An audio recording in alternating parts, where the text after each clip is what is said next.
Children, today we are going to cover chapter number 7, water resources. We know that our country, it is the agricultural country, and we need water for agriculture as well as the industry. And where do we get water from? We get water from the rainfall. Alright, so basically there are three sources of the water: surface water, groundwater, lagoons and backwater. Now what is the surface water? The water that is available on the surface of the earth in the form of river, lakes, ponds, canals. So that is termed as the surface water. What are the source of the water?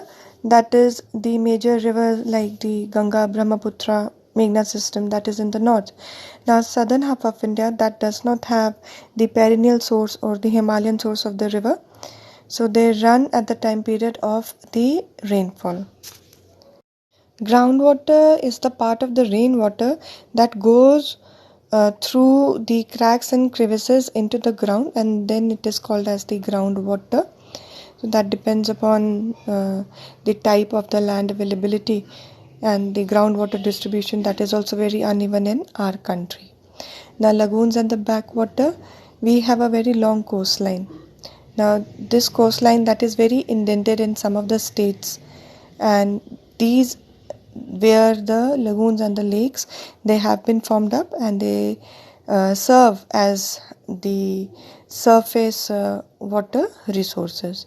The most of the quality of the water that is there, that is generally brackish in nature, and it is used for fishing or irrigation, rice crops or coconut. Water requirement and its utilization. Now we are the agricultural dominant country. We know that. We also know that to increase the agricultural production, we cannot go on depending upon our southwest monsoon system. We have to improve our irrigation resources. Okay. Now we cannot depend upon the southwest monsoon season for the reason that the monsoons, they are erratic in nature. They are unpredictable in nature. At times they cause flood. At times they cause drought-like conditions.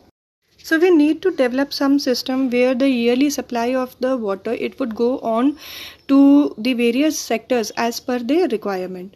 So for this purpose, we have built the multi-purpose projects. Some of them, they are Bhakra Nangal project, Damodar Valley Corporation, Hirakud Dam. Importance of irrigation in India. See, we are dominantly the agricultural country, agrarian economy. More than half of our total area, it comes under the cultivable land. We also have a very long growing season, and water, it must be of the constant supply. We cannot go on depending upon the monsoon, so we have to develop our river, canal, tank, well irrigation system in such a manner that whenever the farmer's requirement for water it is there, it should be supplied to it. So here comes the irrigation. Okay. Why we need irrigation in India? Because we are a tropical monsoon type of a climate, which we cannot depend upon the monsoon because it is erratic, unreliable, irregular, uncertain and unevenly distributed. So we need to manage out our various means of irrigation. A certain number of the factors that is required for the development of irrigation, that being the soil of the Indo-Gangetic plain, then the deep clay of the subsoil from where the rainwater, it can be stored, then the snow-fed rivers, perennial sources of the river. These are the requirement. And in peninsular India, we have the hard rock, which is difficult to dig, and rivers, they are seasonal, they are dependent upon the southwest monsoon. So there the tank irrigation, that is much more possible over there because of the land features. Let us go through the methods of irrigation. Now the first one, that is the canal irrigation. Now canal irrigation, it amounts to 40% of the total irrigated area in our country. Now this type of irrigation, it is much more popular in the northern side of our country for the reason that the rivers, they are perennial. They have the water in them throughout the year, and that is because of the snow-fed rivers that comes from the Himalayas. Okay, and they flow through the flat area surface. Now, what are the conditions that is required for digging the canal? The low level relief with the deep fertile soil and the perennial source of the water. So we have got two categories of the canal. One that is inundation canal, the another one that is perennial canal. Inundation canals are the ones which are taken out from the rivers without any regulating system. There is no stoppage or no barrier or the barrages at their head which can regulate the flow of the water. Alright, they are the canals taken out from the river in flood-like condition, or when there is the excessive amount of the flood. Only the lower level regions it can be irrigated by such canals. So what are the advantages?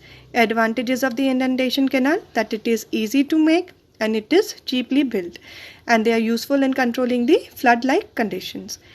Then the another disadvantage, let us come to the disadvantage, that there is uncertainty of the water supply. It is only useful at the time of the flood, and only low land areas it can be irrigated through it. Now, next one that we have is the perennial canals. Now, these are kind of the Pakka canals, and they are useful throughout the whole year because the source of the water, it comes from the perennial rivers. Then artificial lakes or the stoppages, barrages, they are constructed across the river to maintain and regulate the flow of the water. Now, what are the advantages? Advantages that these canals, they can be used throughout the year, and the water supply can even go on during the hot weather season.